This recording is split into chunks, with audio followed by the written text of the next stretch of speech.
सुप्रभात विद्यार्थी मित्रांनो, माझे नाव श्रुती प्रल्हाद डांगे आहे। आज आपण पाहणार आहोत शब्दांच्या जाती।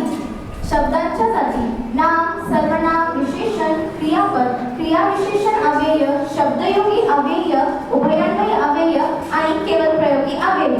त्यातीलच आज आपण एक बघणार आहोत सर्वनाम। सर्वनामाचे 6 प्रकार पडतात। त्यातील मी तुम्हाला 3 समजवणार आहे। पुरुषवाचक सर्वनाम, दर्शक सर्वनाम, संबंधी सर्वनाम।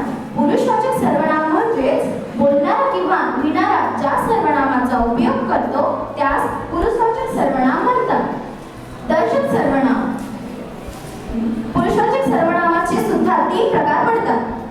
प्रथम पुरुष, द्वितीय पुरुष आणि तृतीय पुरुष।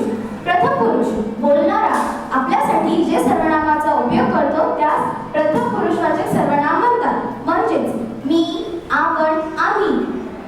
दुसरा द्वितीय पुरुष सर्वनाम: बोलणारा किंवा लिहिणारा ज्यांच्याशी बोलतो त्यांच्यासाठी त्यांचा उल्लेख करण्याकरिता ज्या सर्वनामाचा उपयोग करतो त्यास द्वितीय पुरुष सर्वनाम म्हणतात, म्हणजेच तू, तुम्ही, आपण। तिसरा तृतीय